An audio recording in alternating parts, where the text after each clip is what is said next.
നിങ്ങൾ ദൈവത്തോട് പ്രതികരിച്ചാൽ ദൈവം നിങ്ങളോടും പ്രതികരിക്കും. ദൈവത്തോട് എങ്ങനെയാണ് നാം പ്രതികരിക്കേണ്ടത്? യേശു പട്ടണത്തിൽ വന്നിരിക്കുന്നു എന്ന വാർത്ത കേട്ട് ഒരു കനാന്യ സ്ത്രീ യേശുവിൻ്റെ അടുക്കൽ വന്നു. അവൾ യേശുവിനെ കണ്ട് നിലവിളിച്ചു പറഞ്ഞു, യേശുവേ, ദാവീദ് പുത്ര, എന്നോട് കരുണയുണ്ടാകണമേ. എൻ്റെ മകൾക്ക് ഭൂതോപദ്രവം കഠിനമായിരിക്കുന്നു. ആ സഹോദരിയുടെ മകൾ വലിയ പ്രതിസന്ധി അഭിമുഖീകരിക്കുമ്പോൾ അവൾ യേശുവിനോട് പ്രതികരിച്ചത് ദൈവവചനപ്രകാരമാണ്. പ്രിയപ്പെട്ടവരെ, ദൈവത്തോട് പ്രതികരിക്കുവാൻ നമ്മുടെ അകത്തൊരു വചനമുണ്ടായിരിക്കണം. ആ സഹോദരിയുടെ അകത്തൊരു വചനമുണ്ട്. ദാവീദ് പുത്രൻ കരുണയുള്ളവനാണ്. ദൈവം ദാവീദിനോട് നാഥാൻ പ്രവാചകനിലൂടെ അരുളി ചെയ്ത ഒരു അരുളപ്പാടാണ്, നിന്റെ മുൻവാഴ്ചക്കാരോട് ഞാൻ കൃപ എടുത്തു കളഞ്ഞതുപോലെ നിന്റെ മകനോട് ഞാൻ എടുത്തു കളയത്തില്ല. ആ സഹോദരിയുടെ അകത്ത് ഒരു വചനമുണ്ട്. യേശു കരുണയുള്ളവനാണ്. പ്രിയപ്പെട്ടവരെ, നമുക്കെങ്ങനെ ദൈവത്തോട് പ്രതികരിക്കാം? നമുക്ക് വചനപ്രകാരം പ്രതികരിക്കാം. അങ്ങനെ പ്രതികരിച്ചാൽ ദൈവവും നമ്മോട് പ്രതികരിക്കും.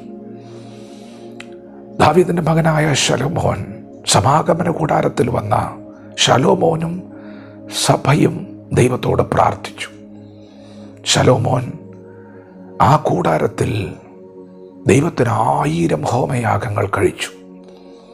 അങ്ങനെ ദൈവത്തോട് പ്രതികരിച്ചപ്പോൾ, പ്രാർത്ഥന കേൾക്കുന്ന ദൈവമുണ്ട്, ഞാൻ വന്നിരിക്കുന്ന ദൈവത്തിൻ്റെ അടുക്കലാണ്, ദൈവത്തെ അന്വേഷിക്കുന്നവർക്ക് പ്രതിഫലമുണ്ട് എന്ന വചന വെളിച്ചത്തിൽ പ്രാർത്ഥിക്കുവാനും യാഗങ്ങൾ കഴിക്കുവാനും തുടങ്ങിയപ്പോൾ, താൻ ദൈവത്തിന് ആരാധന കഴിച്ച അന്ന് രാത്രി ദൈവം അവന് പ്രത്യക്ഷനായി അവനോട് പ്രതികരിച്ചു.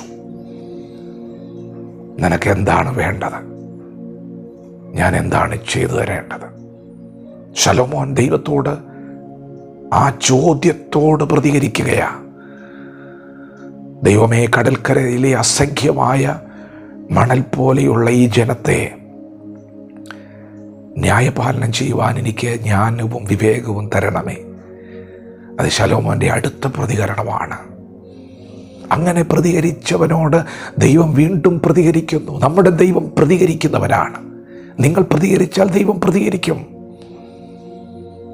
ദൈവം അവനോട് പ്രതികരിച്ചത് ഇങ്ങനെയാണ്, നീ എന്നോട് ജ്ഞാനവും വിവേകവുമാണ് ചോദിച്ചത്. സമ്പത്ത് ചോദിച്ചില്ല, ശത്രു സംഹാരം ചോദിച്ചു. എല്ലാവരും ചോദിക്കുന്നതൊന്നും നീ ചോദിച്ചില്ല. നീ വ്യത്യസ്തമായ നിലയിൽ എന്നോട് പ്രതികരിച്ചല്ലേ? അങ്ങനെയെങ്കിൽ ഞാൻ നിന്നോട് പ്രതികരിക്കുന്നു. ഞാൻ നിനക്ക് ജ്ഞാനം തരാൻ പോകുന്നു, വിവേകം തരാൻ പോകുന്നു.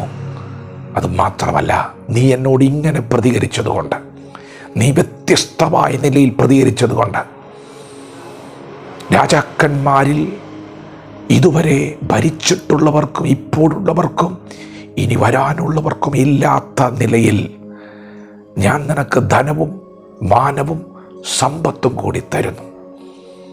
ഇത് ദൈവത്തിൻ്റെ പ്രതികരണം. പ്രിയപ്പെട്ടവരെ, ഇന്ന് പകൽ നിങ്ങൾ പ്രതികരിക്കുമോ?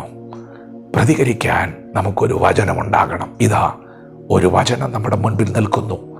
ദൈവത്തിൻ്റെ അടുക്കൽ വരുന്നവൻ ദൈവമുണ്ടെന്ന് വിശ്വസിക്കണം. തന്നെ അന്വേഷിക്കുന്നവർക്ക് പ്രതിഫലം കൊടുക്കുന്നു എന്നും വിശ്വസിക്കേണ്ടതല്ലോ. പ്രതികരിക്കാമോ? പ്രാർത്ഥിച്ചുകൊണ്ട് പ്രതികരിക്കണം, സ്തുതിച്ചുകൊണ്ട് പ്രതികരിക്കണം. ദൈവം കേൾക്കുന്നു, ദൈവം കാണുന്നു, ദൈവം എന്നോട് കരുണ കാണിക്കുമെന്ന പ്രത്യാശയോടെ പ്രതികരിക്കുക.